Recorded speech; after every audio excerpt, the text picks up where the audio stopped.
ओम शांति। आज बाप दादा के 29 जनवरी 2021 के ईश्वरीय महावाक्य हैं।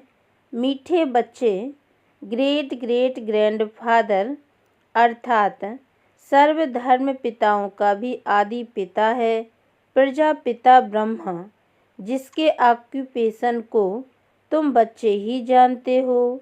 प्रश्न: कर्मों को श्रेष्ठ बनाने की युक्ति क्या है? उत्तर: इस जन्म का कोई भी कर्म बाप से छिपाओ नहीं। श्रीमत के अनुसार कर्म करो तो हर कर्म श्रेष्ठ होगा। सारा मदार कर्मों के ऊपर है। अगर कोई पाप कर्म करके छिपा लेते तो उसका 100 गुना दंड पड़ता। पाप वृद्धि को पाते रहते, बाप से योग टूट जाता। फिर ऐसे छिपाने वालों की सत्यानाश हो जाती। इसलिए सच्चे बाप के साथ सच्चे रहो। ओम शांति। मीठे मीठे सिकी लदे बच्चे, यह तो समझते हैं इस पुरानी दुनिया में अब थोड़े दिन के हम मुसाफिर हैं। दुनिया के मनुष्य तो समझते हैं 40,000 वर्ष यहाँ और रहने का है। तुम बच्चों को तो निश्चय है ना, यह बातें भूलो नहीं। यहाँ बैठे हो तो तुम बच्चों को अंदर में बहुत गदगद होना चाहिए। इन आँखों से जो कुछ देखते हो यह तो विनाश होने का है। आत्मा तो अविनाशी है, यह भी बुद्धि में है। हम आत्मा ने पूरे 84 जन्म लिए हैं। अब बाप आया है ले जाने के लिए। पुरानी दुनिया जब पूरी होती है तब बाप आते हैं नई दुनिया बनाने। नई दुनिया से पुरानी, पुरानी से फिर नई दुनिया। इस चक्र का तुम्हारी बुद्धि में ज्ञान है। अनेक बार हमने यह चक्र लगाया है। अभी यह चक्र पूरा होता है। फिर नई दुनिया में हम थोड़े से देवताएं ही रहेंगे, मनुष्य नहीं होंगे। अभी हम मनुष्य से देवता बन रहे हैं, यह तो पक्का निश्चय है ना। बाकी कर्मों पर ही सारा मदार है। मनुष्य उल्टा कर्म करते हैं तो वह अंदर खाता जरूर है। इसलिए बाप पूछते हैं, इस जन्म में ऐसे कोई पाप तो नहीं किए हैं? यह है ही छीछी रावण राज्य। यह भी तुम समझते हो। दुनिया नहीं जानती कि रावण किस चीज़ का नाम है। बापूजी कहते थे राम राज्य चाहिए, परंतु अर्थ नहीं समझते थे। अब बेहद का बाप समझाते हैं राम राज्य किस प्रकार का होता है। यह तो धुंधकारी दुनिया है। अभी बेहद का बाप बच्चों को वर्षा दे रहे हैं। अभी तुम भक्ति नहीं करते हो। अभी बाप का हाथ मिला है। बाप के सहारे बिगर तुम विषय वैतरणी नदी में गोते खाते रहते थे। आधा कल्प है ही भक्ति। ज्ञान मिलने से तुम नई दुनिया सतयुग में चले जाते हो। अभी तुम बच्चों को यह निश्चय है हम बाबा को याद करते करते पवित्र बन जाएंगे, फिर पवित्र राज्य में आएंगे। यह ज्ञान भी अभी पुरुषोत्तम संगम युग पर तुमको मिलता है। यह है पुरुषोत्तम संगम युग, जबकि तुम छींची से गुलगुल, कांटों से फूल बन रहे हो। कौन बनाते हैं? बाप। बाप को जाना है। हम आत्माओं का वह बेहद का बाप है। लौकिक बाप को बेहद का बाप नहीं कहेंगे। पारलौकिक बाप आत्माओं के हिसाब से सबका बाप है। फिर ब्रह्मा का भी ऑक्यूपेशन चाहिए ना। तुम बच्चे सबका ऑक्यूपेशन जान चुके हो। विष्णु के भी ऑक्यूपेशन को जानते हो। कितना सजा हुआ है।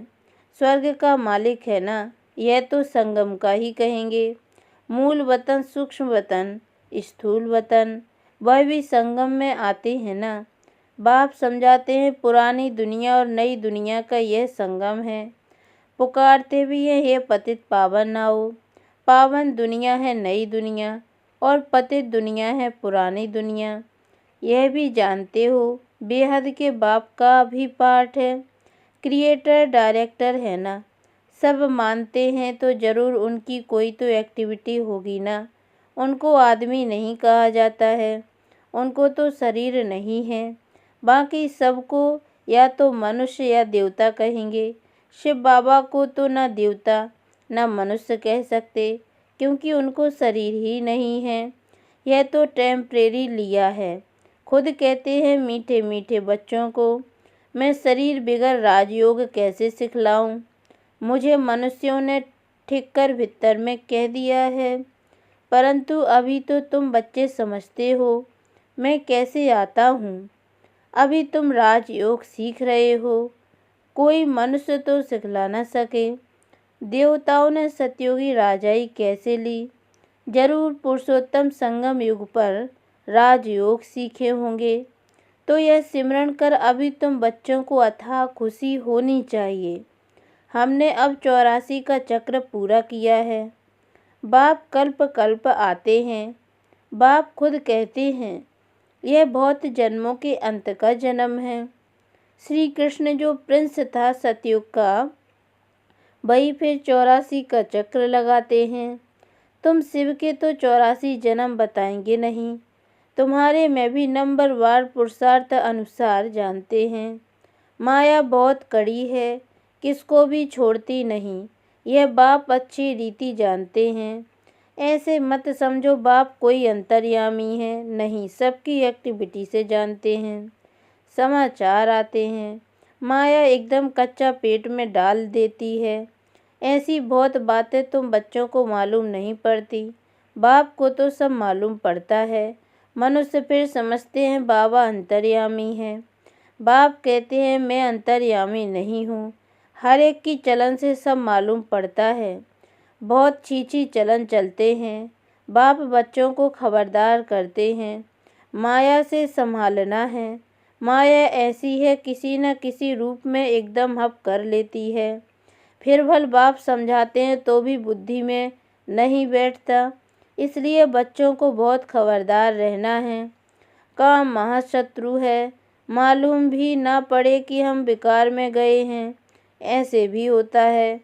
इसलिए बाप कहते हैं कुछ भी भूल आदि होती है तो साफ बताओ, छिपाओ मत, नहीं तो 100 गुना पाप हो जाएगा। जो अंदर में खाता रहेगा एकदम गिर पड़ेंगे। सच्चे बाप के साथ बिल्कुल सच्चा होना चाहिए, नहीं तो बहुत बहुत घाटा है। माया इस समय तो बहुत कड़ी है। यह रावण की दुनिया है। हम इस पुरानी दुनिया को याद ही क्यों करें। हम तो नई दुनिया को याद करें जहां अब जा रहे हैं। बाप नया मकान बनाते हैं तो बच्चे समझते हैं ना, हमारे लिए मकान बन रहा है, खुशी रहती है। यह है बेहद की बात। हमारे लिए नई दुनिया स्वर्ग बन रही है। स्वर्ग में जरूर मकान भी होंगे रहने के लिए। अब हम नई दुनिया में जाने वाले हैं। जितना बाप को याद करेंगे उतना गुलगुल फूल बनेंगे। हम विकारों के वश कांटे बन गए थे। बाप जानते हैं माया आधा को तो एकदम खा जाती है। तुम भी समझते हो, जो नहीं आते हैं वह तो माया के वश हो गए ना। बाप के पास तो आते नहीं। ऐसे माया बहुतों को हप कर लेती है। बहुत अच्छे अच्छे कहकर जाते हैं, हम ऐसे करेंगे, हम यह करेंगे, हम तो यज्ञ के लिए प्राण देने को तैयार हैं। आज वह है नहीं। तुम्हारी लड़ाई है ही माया के साथ। दुनिया में यह कोई नहीं जानते माया के साथ लड़ाई कैसे होती है। अभी तुम बच्चों को बाप ने ज्ञान का तीसरा नेत्र दिया है, जिससे तुम अंधियारे से सोजरे में आ गए हो। आत्मा को ही यह ज्ञान नेत्र देते हैं। तब बाप कहते हैं अपने को तुम आत्मा समझो, बेहद के बाप को याद करो। भक्ति में तुम याद करते थे ना, कहते भी थे आप आएंगे तो बलिहार जाएंगे। कैसे बलिहार जाएंगे यह थोड़ी ही जानते थे। अभी तुम समझते हो। हम जैसे आत्मा है वैसे बाप भी है। बाप का है अलौकिक जन्म। तुम बच्चों को कैसे अच्छी रीति पढ़ाते हैं। खुद कहते हो यह तो वही बाप है जो कल्प कल्प हमारा बाप बनते हैं। हम भी बाबा बाबा कहते हैं, बाप भी बच्चे बच्चे कहते हैं। वही टीचर के रूप में राजयोग सिखलाते हैं, और तो कोई राजयोग सिखला न सके। विश्व का तुमको मालिक बनाते हैं, तो ऐसे बाप का बनकर फिर उसी टीचर की शिक्षा भी लेनी चाहिए ना। खुशी में गदगद होना चाहिए। अगर छीछी बना तो फिर वह खुशी आएगी नहीं। बल कितना भी माथा मारे, फिर जैसे वह हमारा जाति भाई नहीं। यहाँ मनुष्यों के कितने सरनेम होते हैं, तुम्हारा सरनेम देखो कितना बड़ा है। यह है बड़े ते बड़ा great great grand father Brahma. उनको कोई जानते ही नहीं, सिर्फ बाबा को तो सर्वव्यापी कह दिया है। ब्रह्मा का भी किसको पता नहीं पड़ता। चित्र भी है ब्रह्मा विष्णु शंकर के। ब्रह्मा को सूक्ष्म वतन में ले गए हैं। बायोग्राफी कुछ नहीं जानते। सूक्ष्म वतन में ब्रह्मा को दिखाते हैं। फिर प्रजापिता ब्रह्मा कहाँ से आएगा? वहाँ बच्चे एडॉप्ट करेंगे क्या? किसको भी पता नहीं है। प्रजापिता ब्रह्मा कहते हैं, परंतु बायोग्राफी नहीं जानते। बाबा ने समझाया है, यह हमारा रथ है। बहुत जन्मों के अंत में हमने यह आधार लिया है। यह पुरुषोत्तम संगम योग गीता का एपिसोड है। पवित्रता भी मुख्य है। पति से पावन बनना कैसे है, यह दुनिया में किसको भी पता नहीं है। साधु संत आदि कभी ऐसे नहीं कहेंगे कि देह सहित सबको भूलो, एक बाप को याद करो, तो माया के पाप कर्म सब भस्म हो जाएंगे। कोई गुरु ऐसे कभी नहीं कहेंगे। बाप समझाते हैं, यह ब्रह्मा कैसे बनता है। छोटेपन में गावड़े का छोरा था। 84 जन्म लिए हैं, फर्स्ट से लेकर लास्ट तक। तो नई दुनिया सो फिर पुरानी हो जाती है। अभी तुम बच्चों की बुद्धि का ताला खुला है। तुम समझ सकते हो, धारणा कर सकते हो। अभी तुम बुद्धिमान बने हो। आगे बुद्धिहीन थे। यह लक्ष्मी नारायण बुद्धिवान है और यहाँ बुद्धिहीन है। सामने देखो, यह पैराडाइज के मालिक है ना। कृष्ण स्वर्ग का मालिक था, फिर गावड़े का छोरा बना है। तुम बच्चों को यह धारण कर फिर पवित्र भी जरूर बनना है। मुख्य है ही पवित्रता की बात है। लिखते भी हैं बाबा, माया ने हमको गिरा दिया, आंखें क्रिमिनल बन गई। बाप कहते हैं अपने को आत्मा समझो। बस अब तो घर जाना है, बाप को याद करना है। थोड़े टाइम के लिए शरीर निर्वाह के लिए कर्म कर फिर हम चले जाते हैं। इस पुरानी दुनिया के विनाश के लिए लड़ाई भी लगती है। यह भी तुम देखना कैसे लगती है। बुद्धि से समझते हैं हम देवता बनते हैं, तो हमको नई दुनिया भी चाहिए, इसलिए विनाश जरूर होगा। हम अपनी नई दुनिया स्थापन कर रहे हैं श्रीमत पर। बाप कहते हैं, मैं तुम्हारी सेवा में उपस्थित होता हूँ। तुमने डिमांड की है हम पतितों को आकर पावन बनाओ, तो तुम्हारे कहने से मैं आया हूँ। तुमको रास्ता बताता हूँ, बहुत सहज, मन मना भाव। भगवान वाच है ना, सिर्फ कृष्ण का नाम दे दिया है। बाप के नेक्स्ट है कृष्ण। यह परम धाम का मालिक है, वह विश्व का मालिक है। सूक्ष्म वतन में तो कुछ होता ही नहीं है। सभी से नंबर 1 है श्री कृष्ण, जिसको बहुत प्यार करते हैं। बाकी तो पीछे पीछे आए हैं। स्वर्ग में तो सभी जा न सके, तो मीठे मीठे बच्चों को हड्डी खुशी रहनी चाहिए। आर्टिफिशियल खुशी नहीं चल सकती। बाहर से किस्म किस्म के बच्चे बाबा के पास आते हैं, कब पवित्र नहीं रहते। बाबा समझाते थे, बेकार में जाते हो तो फिर आते ही क्यों हो। कहते थे क्या करें, रह नहीं सकते, रोज आता हूँ, ना जाने कब कोई ऐसा तीर लग जाए। आप बिगड़ सदगति कौन करेंगे, आकर बैठ जाते थे। माया बड़ी प्रबल है, निश्चय भी होता है। बाबा हमको पति से पावन गुलगुल बनाते हैं, परंतु क्या करें, फिर भी सच तो बोलता था। अब जरूर वह सुधर गया होगा।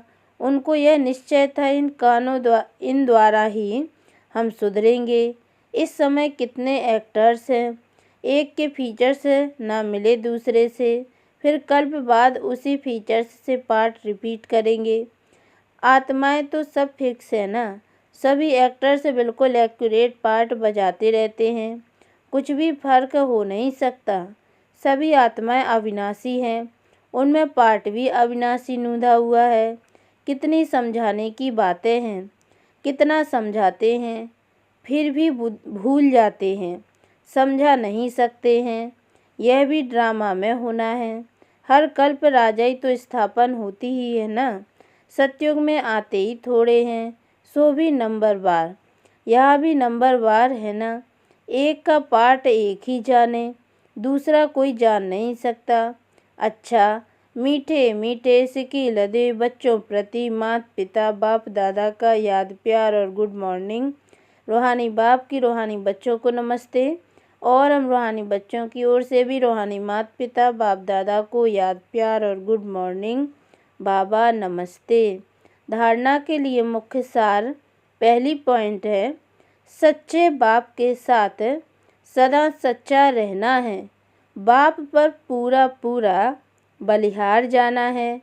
दूसरी पॉइंट, ज्ञान को धारण कर बुद्धिवान बनना है। अंदर से हड्डी जिगरी खुशी में रहना है। कोई भी श्रीमत के विरुद्ध काम करके खुशी गुम नहीं करनी है। वरदान, ज्ञान की गुह्य बातों को सुनकर उन्हें स्वरूप में लाने वाले ज्ञानी तु आत्मा भव। ज्ञानी तु आत्माएं हर बात के स्वरूप का अनुभव करती हैं। जैसे सुनना अच्छा लगता है, गुह्य भी लगता है, लेकिन सुनने के साथ साथ समाना अर्थात स्वरूप बनना, इसका भी अभ्यास होना चाहिए। मैं आत्मा निराकार हूँ, यह बार बार सुनते हो, लेकिन निराकार स्थिति के अनुभवी बनकर सुनो। जैसी पॉइंट वैसा अनुभव। इससे शुद्ध संकल्पों का खजाना जमा होता जाएगा और बुद्धि इसी में बिजी होगी, तो व्यर्थ संकल्पों से सहज किनारा हो जाएगा। स्लोगन, नॉलेज एवं अनुभव की डबल अथॉरिटी वाले ही मस्त फकीर रमता योगी हैं। ओम शांति।